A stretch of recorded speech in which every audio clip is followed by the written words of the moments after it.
अब कृष्णदास जी के जीवन में एक मोड़ आया जो संभवतः लगभग सब भक्तों के जीवन में आ ही जाता है। 95%, 5% नहीं कहूंगा, पर 95% तो भक्तों के जीवन में यह मोड़ आता है। और वो मोड़ कैसा था कि कृष्णदास जी अधिकारी हैं श्रीनाथ जी मंदिर के। तब आपका मन एक गंगाबाई नाम की एक दासी आती थी और उसके प्रति, अब ये तो हम नहीं कहेंगे कि दोष बात है, इनका तो कोई गुणी भाव ही होगा उनके प्रति। वो आती थी, वहां सेवा करती थी, ये उनसे चर्चा करते थे और चर्चा करके इनके बारे में फिर अपयश जैसा पूरे गोवर्धन में होने लगा। एक दिन किसी बात पर गोसाई श्री विठलनाथ जी ने इनको हल्की सी डांट लगा दी। मतलब वल्लभाचार्य जी के पुत्र गोसाई विठलनाथ जी, उन्होंने किसी बात से इनको थोड़ा सा डांट दिया। अधिकारी होने के नाते थोड़े से ये क्रोध में आ गए और गोसाई विठलनाथ जी से ऐसी बात बोल दी जो नहीं बोलनी चाहिए थी। क्या कि वल्लभाचार्य के जो बड़े पुत्र हैं उनको अधिकार मिलना चाहिए श्रीनाथ जी की सेवा का, पर वे तो पधार गए और उनकी सेवा तो नहीं हो पाई, इसलिए आपको सेवा मिल गई है। मूलतः अब यह सेवा का अधिकार वल्लभाचार्य जी के बड़े पुत्र के पुत्र को प्राप्त होना चाहिए। और इस षड्यंत्र को रचा करके गोसाई श्री विठलनाथ जी को सेवा से दूर कर दिया कृष्णदास अधिकारी जी ने।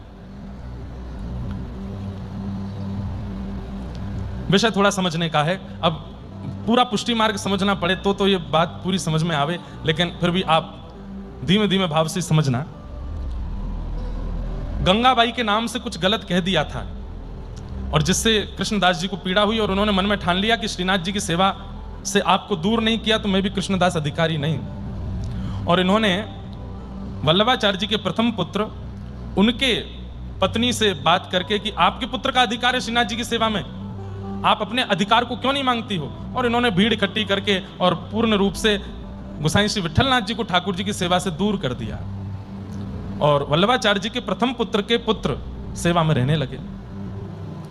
लेकिन इस बीच भी बहुत सुंदर कथा आती है। गोसाई श्री विठलनाथ जी का चरित्र जब सुनते हैं तब वहां पर विठलनाथ जी श्रीनाथ जी से दूर रहते थे, गिरिराज जी में ही। दर्शन करने की अनुमति नहीं थी, मंदिर जाने की अनुमति नहीं थी, तो वहीं बैठे बैठे बस रोते रहते थे, विरह में रहते थे। ठाकुर जी मुझ पर कृपा करो, मैं आपकी सेवा से दूर हो गया।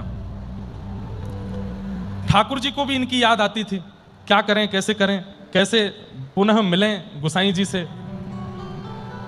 तो क्या करते थे, आज पान मनोरथ भी हुआ है, व्यास मंच पर खूब सारे पान लगे हैं। श्रीनाथ जी को नित्य 100 पान का भोग लगता है, 100 पान पाते हैं, ज्यादा भी हो सकते हैं, मैं कम बता रहा हूं। तो नित्य 100 पान तो ठाकुर जी की सेवा में जाते ही जाते हैं। तो जो पान की सेवा ठाकुर जी के पास जाती थी, गोसाई श्री विठलनाथ जी की बड़ी याद आती थी ठाकुर जी को। तो क्या करें, कैसे करें। तो जो पान बीड़ा आता था उसको पाने के बाद ठाकुर जी की जो यहां से थोड़ी सी लालिमा पीक जैसी आती थी, उससे ठाकुर जी पत्र लिखते थे, श्रीनाथ जी पत्र लिखते थे गोसाई श्री विठलनाथ जी को। और वो पत्र जैसे तैसे करके गोसाई जी तक पहुंच जाता था। गोसाई जी के सामने जब पत्र आते, पत्तल आती, खोल करके देखते तो उसमें जैसे मानो पान की जो लालिमा है उससे लिखा हुआ पत्र होता था। और ठाकुर जी उसमें लिखते थे, गोसाई जी मोए आपकी बड़ी याद आवे, आप मुकु ऐसे नहलायो करते, आप मुकु ऐसे पवायो करते, आप मुकु ऐसे पोशाक पहनाते, मुकु बड़ी याद आ रही है, आप मेरी सेवा में दोबारा कब आओगे। ऐसे करके ठाकुर जी पत्र लिख करके भेजते गोसाई जी को। और गोसाई जी पत्र पढ़ के इतना रोते, इतना, उसके ऊपर पूरा एक ग्रंथ है ठाकुर जी और गोसाई श्री विठलनाथ जी की आपसी वार्ता के ऊपर। एक दिन मैं जरूर सुनाऊंगा, वो भी पूरा विषय सुनाऊंगा, ठाकुर जी कैसे पत्र लिखते थे।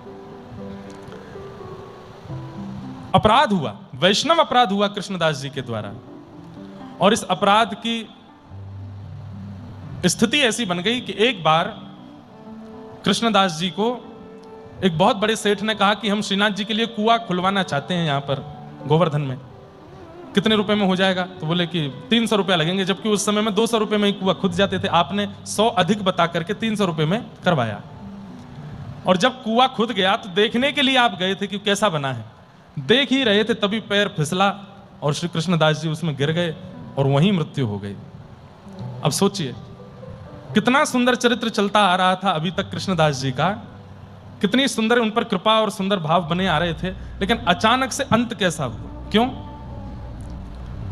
दुर्जन संग न दे विधाता, ताते भलो नरक को बासा। एक दुर्जन व्यक्ति का संग जब जीवन में आता है तो हमारे जीवन की सारी स्थितियां बिगड़ने लग जाती हैं। बंधुओं, जिस व्यक्ति के संग आने से, जिस व्यक्ति के समीप आने से, जिस व्यक्ति के जीवन में आने से ठाकुर जी के प्रति समीपता बढ़ रही हो, उस व्यक्ति को ही सन्निकट रखिए। लेकिन जिस व्यक्ति के जीवन में आते ही पहले जैसी भक्ति नहीं बनी, पहले जैसे भाव नहीं बने, पहले जैसा प्रेम नहीं ठाकुर जी से, तो निश्चित है कहीं दुर्जन का संग तो नहीं हो गया आपसे। गंगाबाई, जिनसे कृष्णदास जी की मित्रता हो गई थी, वो कोई दुर्जन थी ऐसा नहीं कहेंगे, लेकिन हाँ, कृष्णदास जी की भक्ति में विक्षेप आ गया था। इसीलिए उन्होंने गुसाई श्री विठलनाथ जी, जो कि गुरुपुत्र हैं, उनके प्रति दोष भाव रखा और उनको ठाकुर जी की सेवा से दूर कर दिया। ऐसी लीला हुई और आप कुएं में रिपट के गिर गए और प्राणांत हो गया। अब प्राणांत तो उनका कुएं में गिर के हुआ, सब गोवर्धन के लोग आपस में चर्चा करने लगे और चर्चा करते करते करते बात ये बन गई क्या कि कृष्णदास जी तो भूत बन गए हैं, क्योंकि उनकी अकाल मृत्यु हुई है। और ऐसी भ्रांति आज भी है हम लोगों में कि अकाल मृत्यु जिनकी होती है वो प्रेत बन जाते हैं या भूत बन जाते हैं। अब तो स्थिति हो गई कि 6:30 बजे के बाद गोवर्धन में कोई घूमता ही नहीं है। उस समय की बात है, 500 वर्ष पुरानी। सब लोग अपने घरों में बैठ जाते हैं। बोले क्यों? कृष्णदास भूत बन के घूमते हैं पूरे गिरिराज जी में। मतलब जीते जी भी अंतिम समय में अपयश जैसा हुआ और मृत्यु के बाद भी अपयश जैसा ही रहा। लेकिन गोसाई श्री विठलनाथ जी के मन में ये, जब उनको ये बात पता चली तो उन्होंने कहा, कृष्णदास को मैं बहुत समीप से जानता हूं, हमारे पिताजी के शिष्य हैं वो। श्रीनाथ जी की बड़ी सेवा करी, तभी उनको अधिकारी पद मिला था। कृष्णदास अधिकारी कहा जाता था। निश्चित ही ऐसी बात तो नहीं हो सकती कि वो प्रेत बने हो। मैंने देखा है कृष्णदास गाते थे और सामने श्यामा श्याम नृत्य करते थे। ठाकुर जी अपनी कलम से उनके यहां पद लिखने गए थे। ऐसा उनके साथ नहीं हो सकता। तब वृंदावन में यह बात पहुंची और उस समय वृंदावन में स्वामी श्री हरिदास जी महाराज, हितरिवंश महाप्रभु, श्री हरिराम व्यास जी, रूप सनातन गोस्वामी, ये सब वृंदावन में निवास करते थे। और तब बिहारी जी, राधा वल्लभ जी आदि आदि, राधारमण आदि सब प्रकट हो चुके थे। वैसे देखा जाए तो 84 कोस में सबसे पहले प्रकट होने वाले ठाकुर यदि कोई हैं तो वो श्रीनाथ जी हैं। श्रीनाथ जी के बाद सब प्रकट हुए। अब तो श्रीनाथ जी उदयपुर में विराजते हैं। तो जब ये बात स्वामी श्री हरिदास जी, हितरिवंश महाप्रभु, हरिराम व्यास जी को पता चली तो उन्होंने कहा, कृष्ण भजन करने वाला प्रेत बन गया, ये अपयश कैसे हो सकता है? अरे एक बार भी अपने मुख से कृष्ण नाम गाया हो, वह भी प्रेत योनि में तो नहीं जा सकता। भगवान का इतना पद गाने वाले कृष्णदास प्रेत बन गए? ऐसा नहीं हो सकता। और वृंदावन से स्वामी श्री हरिदास जी, हितरिवंश महाप्रभु आदि आदि सब आचार्य जन खूब सारी भक्तों की जमात लेकर निकल पड़े गोवर्धन के लिए।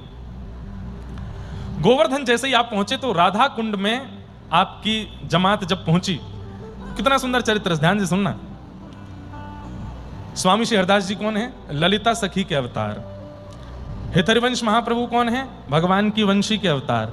हरिराम व्यास जी कौन है? विशाखा सखी के अवतार। तो ये दोनों किशोरी जी की मुख्य सखी हैं, ललिता और विशाखा। और वंशी भी रहती ठाकुर जी के पास है, पर है तो सखी दासी वो किशोरी जी की। तीनों किशोरी जी की सखियों को गोवर्धन आते देख ठाकुर जी डर गए। बोले अब मुंह पे और कोई को बस ना चले, मुंह कोई और डरा धमका ना सके, लेकिन ये किशोरी जी की सखीन की बड़े बस चले मुंह पे। अब क्या करूं मैं? ठाकुर जी इतना डरते हैं ललिता विशाखा आदि सखियों से। क्यों? किशोरी जी तो हमारी बड़ी भोली हैं, कछु कहमे ना है, पर ललिता विशाखा ये ठाकुर जी को कभी कभी खूब अच्छे से आनंद कराती रहे, में खूब डांटे, खूब फटकारे, ऐसे मत करो, हमारी प्रिया जी हैं, हमारी श्री जी हैं, उनको यहाँ कष्ट है जाएगा, यूँ है जाएगा। एक बार दुबका धाई खेल रहे थे, दुबका धाई एक बार दत्त धाम में भी खेलेंगे, खेलते हैं महाराज जी यहाँ दुबका धाई। अच्छा, पता ही नहीं दुबका धाई क्या होती है।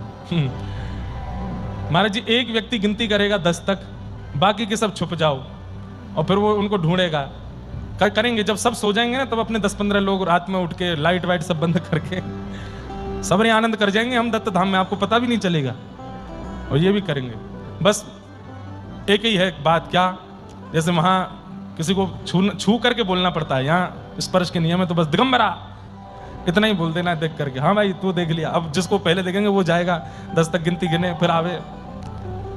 लेकिन हम वृंदावन वालों के संग नहीं खेलेंगे हैं, तो वृंदावन वाले ने पता ही ना यहाँ कितने जो है सुरंग बननी होंगी दत्त धाम में, अब ये तो कहीं भी छुप जाएंगे सबरे जा करके, हम कहाँ छुपेंगे। लेकिन कुछ ना कुछ खेल तो खेलेंगे।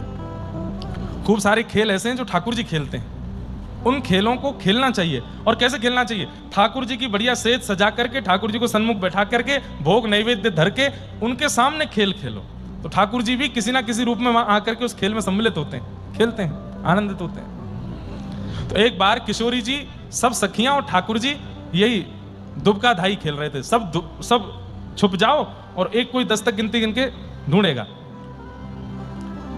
तो जैसे ही ठाकुर जी का, किशोरी जी का नंबर आया पहले, तो किशोरी जी जैसे ही गिनती करने लगी, ललता विशाखा गई और ठाकुर जी की तुरंत बंशी निकाल ली। बोले सुनो, बोले क्या? किशोरी जी ढूंढने आएंगी। अच्छा, ज्यादा गहरे में जाके मत छुपना, ऐसी जगह छुपना कि किशोरी जी को ज्यादा श्रम नहीं करना पड़े, थोड़ी देर में ही आप मिल जाओ। ठाकुर जी बोले ये भी कोई बात है, मैं तो छुपूंगा किसी पेड़ पे ऊपर जाके। ललता विशाखा बोली तो फिर या तुम्हारी बंसी तोड़ देंगी हम। ऐसे करके खड़ी हो गई, अभी तोड़ते हैं। ठाकुर जी बोले आए मत तोड़ो। बोले तो फिर वचन दो, हमारी किशोरी जी जब आएंगी तो आप ज्यादा गहरे में नहीं छुपोगे। ठाकुर जी बोले नहीं छुपूंगा मैं। हाँ तो जाओ, खड़े हो जाओ। सो ठाकुर जी एक पेड़ के पीछे ऐसे खड़े हुए हैं कि किशोरी जी जैसे ही 10 तक गिनती करके मुड़ी तो तुरंत दिख गया पीतांबरी लहरा रही है। किशोरी जी धीमे धीमे गई और पीछे से जाकर के तुरंत ठाकुर जी को पकड़ लियो, पकड़ लिए। सब सखियां प्रकट हो गई। अरे बाबा, अरे किशोरी जी, आप तो बड़ी हमारी माननी हो, आप तो बड़ी हमारी श्रेष्ठा हो, आपको तो ढूंढना ही नहीं पड़ा, नेक में पता चल जाए। ठाकुर जी मंद मंद मुस्कुरा रहे, हम बे आपको परिश्रम नहीं करना पड़ता, नेक में मिल जाता हूं ना मैं। किशोरी जी बोले अच्छा चलो अब आपकी बारी, आप जाओ। ठाकुर जी बोले अब मैं ऐसे सबसे पहले तुमको ही ढूंढ के दिखाऊंगा। जैसे ठाकुर जी 10 तक गिनती गिनने गए तो वहां ललता विशाखा वहां पहुंच गई। बोले सुनो, क्या? किशोरी जी दिख भी जाए तो आंख मूंद लेना, उनको नहीं पकड़ना। बोले तो एक बार तुम्हारी बात मान ले। विशाखा बोली तोड़ू बंसी अभी? नहीं नहीं यार मत तोड़ो। बोले किशोरी जी सामने भी आ जाए तो पीछे मुड़ जाना। ठीक है। अब सीधी सादी सी है हमारी किशोरी जी, एक पेड़ पे नेक 100 से ऊपर चढ़ गई और ऊपर दोनों चरण करके बैठी हैं, लेकिन किशोरी जी की चुनरी जो है वो नीचे लटक रही है। ठाकुर जी 10 तक गिनती करके जैसे ही चले, मतलब इतनी सहज है कि दृष्टि पड़ ही जाएगी। एक बार देख भी लिया और किशोरी जी को पता भी चल गया कि इन्होंने मुझे देख लिया है। जैसे ही ठाकुर जी की दृष्टि पड़ी, देखी किशोरी जी, अरे अरे किशोरी जी आप कहां हो? अरे श्यामा, अरे अरे मेरी राधा रानी, तुम कहां को चली गई? बदल दिया रास्ता, कहीं और चले गए। थोड़ी देर बाद किशोरी जी को लगन लगी बेचारे श्याम सुंदर इतना परिश्रम कर रहे हैं, मैंने एक नीचे उतर के आ जाऊं, थोड़ा सा इनके आमने सामने आ जाऊं ताकि ये जल्दी से मुंह को पकड़ लें। तो जिस रास्ते से ठाकुर जी जा रहे हैं, किशोरी जी वहीं सामने आकर के खड़ी हो गई और जैसे ही किशोरी जी दिखी सोई ठाकुर जी पीछे मुड़ गए। अरे श्यामाजू, आप तो इतना बढ़िया खेल रही हैं, मिल ही नहीं रही, मैं तो कब से ढूंढ रहा हूं, कहां चली गई हो आप? किशोरी जी बोली मैं दिख तो गई हूं, इनको ये क्यों नहीं पकड़ रहे? किशोरी जी थोड़े और पास वाले वृक्ष पे चली गई ताकि यहां से पकड़ लें। अब जैसे ठाकुर जी को पता चलो पीछे ही आ गई हैं तो और दूर चले गए ठाकुर। अरे श्यामाजू, आप तो इतनी निपुण हैं खेल में, पता ना कहां चली गई हैं? अरे मिल ही नहीं रही हैं, अब तो मुझको यमराज को ही कहना पड़ेगा, अब तो ब्रह्मा से ही कहना पड़ेगा, महादेव से ही कहना पड़ेगा, ढूंढ के बताओ श्री जी कहां है। किशोरी जी कमर पे हाथ धर के सामने आके खड़ी हो गई, बिल्कुल स्पष्ट खड़ी हो गई। और तब भी ठाकुर जी देखे, अरे श्यामाजू तुम कहां हो, मुझको दिख ही नहीं रही हो। किशोरी जी ने पकड़ करके दोनों हाथ पकड़े और पकड़ करके अपने ऊपर रख के बोली, ये खड़ी मैं दिख ना रही तुमको? अरे श्यामाजू आप यहीं ठानी, मैं तो ढूंढते ढूंढते परेशान है गयो। इतने में सब सखियां आई, हमारी श्यामाजू जीत गई, श्यामाजू जीत गई। ठाकुर जी पकड़ नहीं पाए।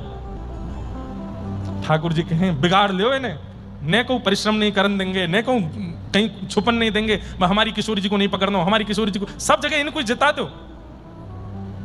ललता विशाखा बोली आपकी भलाई यही में कि आप हारो और ये जीतें। और ये बात सुनो। बोले क्या? सौगंध खा करके कहो नंद बाबा की। बोले क्या?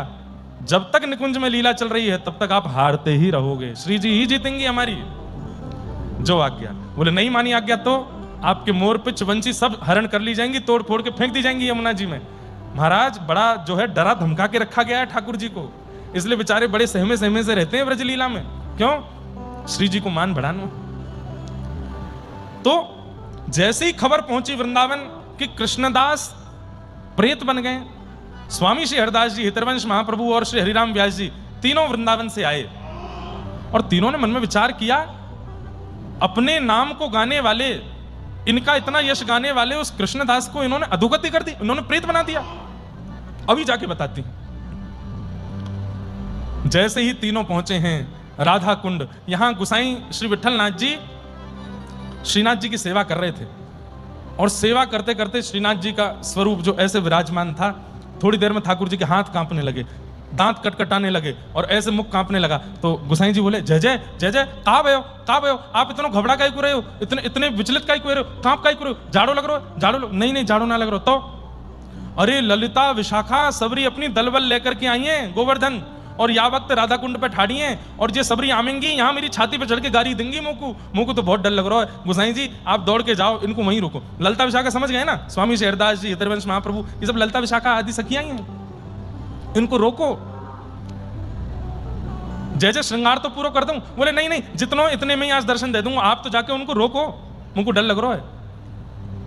राधा कुंड पर सब बैठे थे और बस थोड़ी देर में ही गिरिराज जतिपुरा की ओर निकलना था, तभी गोसाई श्री विठलनाथ जी आ गए और आकर के सबको वहीं माला पहनाने लगे, वहीं प्रसाद देने लगे। जय हो स्वामी शेरदास जी महाराज, आप पधारे, गोवर्धन, हितरवंश महाप्रभु, हरिराम व्यास, सब लोग आए हैं, बड़ी कृपा। स्वामी श्री हरदास जी महाराज बोले, कैसे, हम तो वहीं आ रहे थे, आप यहां दौड़ के क्यों आ गए? नहीं आप लोग गोवर्धन आए हैं तो सीमा पर स्वागत होना चाहिए।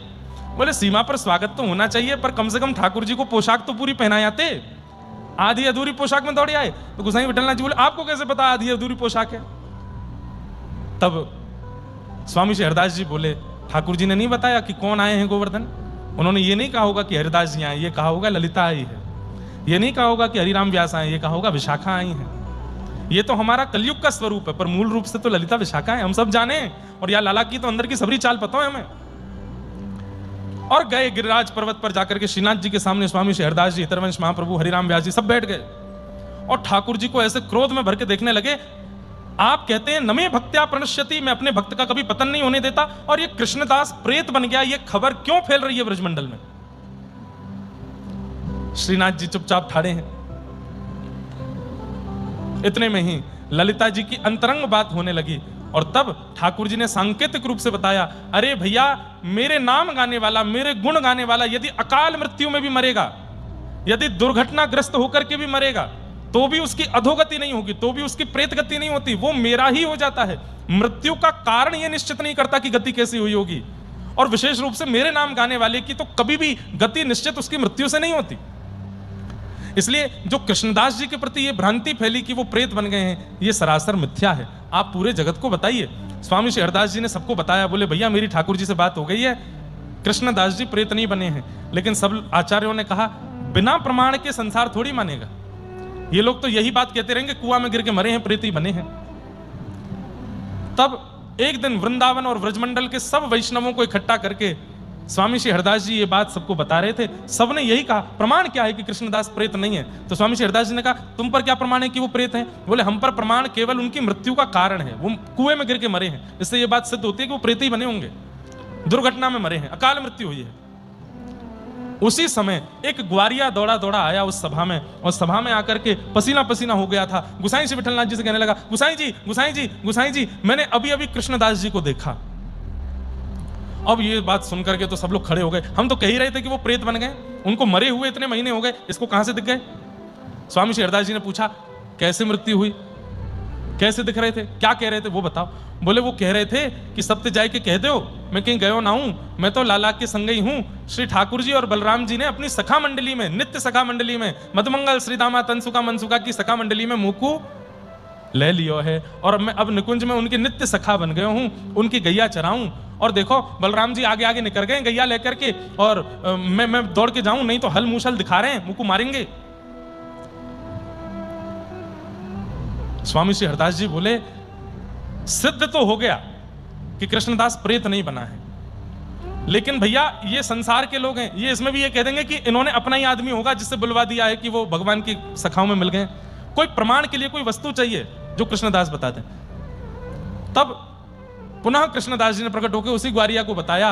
बोले कि मैंने एक सेठ जी से 300 रुपए मांग लिए थे कुआं बनवाने के, 200 में कुआं बन गया था, 100 रुपए मैंने फलाने वृक्ष के नीचे गाड़ दिए हैं, वहां से जाके निकाल दो और सबको प्रमाण रूप में कह दो मैं प्रेत नहीं हूं, मैं ठाकुर जी के नित्य सखा बन गया हूं। जैसे ही जाकर के खोद करके पेड़ के नीचे देखा, 100 रुपया मिल गया, और तब पूरे वृंदावन ब्रजमंडल में सब लोगों के चित्त को शांति हुई और सब लोग आनंदित हुए कि भैया कृष्णदास प्रेत नहीं बने हैं, कृष्णदास तो भगवान के नित्य सखा बन गए। बंधुओं, ये बात बहुत ध्यान से सुनिएगा। भगवत स्मरण करने वाले, भगवान नाम गाने वाले, भगवत भजन करने वाले, उनकी मृत्यु चाहे जैसे हो जाए।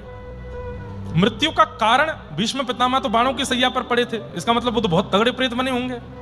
नहीं। मृत्यु का कारण निश्चित नहीं करता कि गति कैसी हुई होगी। जीवित अवस्था में वो व्यक्ति क्या करता था वो निश्चित करता है कि उसकी गति कैसी हुई होगी। मृत्यु तो कैसे भी हो सकती है। नहाते नहाते पैर के नीचे साबुन आ गया, रिपट के गिर गए, सिर लगा, जमीन से मर गए। नदी स्नान करने के लिए गए, गोता जैसे लगाया, पत्थर में सिर लग गया, मर गए। मृत्यु का कारण तो कुछ भी हो सकता है। स्वयं परीक्षित जी महाराज श्रीमद् भागवत के प्रमुख श्रोता, तक्षक सर्प के डंसन से उनकी मृत्यु हुई है। वर्तमान में आप लोगों ने पता नहीं नाम सुना कि नहीं, पर श्री नारायण दास भक्तमाली जी, जिनको पूरी दुनिया मामा जी कह के बुलाती, बक्सर वाले मामा जी, सीता जी को अपनी बहन मानते थे, इसलिए दुनिया उनको मामा जी कहती थी। बक्सर वाले मामा जी, उनकी कथा चल रही थी। ग्वालियर के पास में एक स्थान है वहां पर, और वहां से आप किसी जगह पदरामनी में गए थे किसी, उस समय पर भी यह हुआ था। सब वैष्णव जगत में मातम तो छा ही गया था। बड़े बड़े संत, बड़े बड़े मंडलेश्वर आदि भी, कौन नहीं था जो मामा जी को नहीं जानता? सब जानते थे, सब प्रणाम करते थे। उस समय भी कहीं कहीं ये चर्चा हो गई थी कि इतने बड़े भक्त, इतने बड़े भगवत भक्त, सिया जी को साक्षात अपनी बहन मानने वाले, पूरा जगत जिनको मामा जी कहता था, आज तक उनके द्वारा सिया राम विवाह महोत्सव होता बक्सर में, आज भी होता। मैं एक बार कथा कर चुका, इस वर्ष भी कथा है वहां पर बक्सर में मामा जी के स्थान पर। उनकी ऐसी मृत्यु कैसे हो सकती है? इतना राम नाम गाने वाले, इतना कृष्ण नाम गाने वाले। जैसे भक्तमाल जी के ग्रंथ में एक एक भक्त के चरित्र हैं, ऐसे ही प्रत्येक भक्त के चरित्र को गाया है पूज्य मामा जी ने, और इतना सुंदर गाया है कि उसका कोई बखान नहीं कर सकता। उनकी ऐसी मृत्यु कैसे हो गई, यह प्रश्न उस समय भी उठा था। तब उनके निज परिकर ने एक चर्चा सुनाई। क्या चर्चा थी? बोले कुछ साल पहले एक बहुत बड़े ज्योतिषाचार्य और भविष्य कथन कर्ता मिले थे मामा जी को, और उन्होंने मामा जी को देख करके कहा, मामा जी तो भक्त लोग ज्यादा पूछते नहीं है कि मेरा भविष्य क्या होगा, मेरा जीवन कैसा चलेगा, धन कैसे आएगा, ये सब प्रश्न भक्त लोग नहीं करते। पर कोई भविष्य कथा करता मिल गए तो मामा जी ने यही पूछा, सिया राम जी या जन्म में दर्शन देंगे कि नहीं देंगे? तो भविष्य कथन कर्ता ने बोला, ये तो मेरी सामर्थ्य से बाहर की बात है, ये तो मैं नहीं बता सकता। मैं जो बता सकता हूं आपकी आज्ञा हो वो बता दूं। बोले अच्छा भैया तू अपना काम कर ले, बता दे। कहा बतावे को? तो उसने सब बताया, ऐसा होगा, ऐसा ऐसा। फिर उसने थोड़ा सा स्तब्ध होकर के फिर मामा जी से कहा, मामा जी आप मार्ग जो चुनते हैं ना, एक नगर से दूसरे नगर कथा करने के लिए जाते हैं, तो रोड मार्ग का प्रयास कीजिए, थोड़ा कम कीजिए, क्योंकि थोड़े आपके वो ग्रह बिगड़े हुए हैं, आपको ज्यादा सफर के लिए हम अनुमति नहीं देंगे। मामा जी बोले, कथा हमारा जीवन है, कथा तो हमें करनी है, दुनिया भर में जहां बुलाएंगे वहां कथा करने हम जाएंगे, हवाई जहाज से जाएं, ट्रेन से जाएं, गाड़ी से जाएं, जाना तो पड़ेगा, कथा कैसे छोड़ देंगे? तो उन्होंने कहा, बोले एक काम कीजिए, फिर एक थोड़ा सा उपाय है, वो उपाय करवा लीजिए, उससे थोड़ा सा ये समझ जाएगी, क्योंकि थोड़ा मार्ग दुर्घटना का संकेत जैसा है। तो मामा जी बोले, भैया जासे सिया राम जी रीझे भय, वो शनि को काई को रिझाएगो, वो राहु को काई को रिझाएगो, वो केतु को काई को रिझाएगो, सबरे ग्रहण ने रिझावे में थोड़ी लगेंगे हम। सिया राम जी हमसे राजी रहे, हमको यही चाहिए। अब चाहे उनको अपने पास बुलाने का बहाना चाहिए, उनको अपने पास बुलाने का बहाना चाहिए। अब चाहे वो हारी दे करके, बीमारी दे करके, हॉस्पिटल पहुंचा करके, ऊपर से गिरा करके, नदी में डुबा करके, पहाड़ से गिर करके, अरे भाई भक्त की मृत्यु नहीं होती, पर भक्त को ठाकुर जी के निकुंज में प्रवेश करने के लिए शरीर तो छोड़ना है, तो शरीर छोड़ने के बहाने तो कोई भी हो सकते हैं। अरे किसी प्रियतम को अपनी प्रियतमा से मिलना है, तो प्रियतमा से मिलने के लिए वो 100 बहाने बना लेता है, और प्रेम में इसमें दोष नहीं है, प्रेम में बहाना बनाना कोई दोष नहीं है। सिया राम जी अगर हमसे प्रेम करते हैं, किसी भक्त से प्रेम करते हैं, विठोबा किसी भक्त से प्रेम करते हैं और चाहते हैं कि वो मेरे पास आवे, तो फिर ठाकुर जी केवल बहाना मात्र निकालते हैं उसके देह के अंत का, और वो बहाना कुछ भी हो सकता है। इसलिए कभी भी व्यक्ति की मृत्यु से ही आकलन मत कीजिए कि उसकी अधोगति हुई होगी, कि वो प्रेत गति में गया होगा या सदगति हुई होगी। मृत्यु तो बहाना है, कभी भी निकल सकती है ठाकुर जी के पास पहुंचने का। इस प्रकार से कृष्णदास जी अपने जीवन का विश्राम करके ठाकुर जी की नित्य लीला में प्रवेश हुए। बोलो भक्तवत्सल भगवान की जय। ऐसे कृष्णदास जी को हम बारंबार प्रणाम करते हैं, जिनकी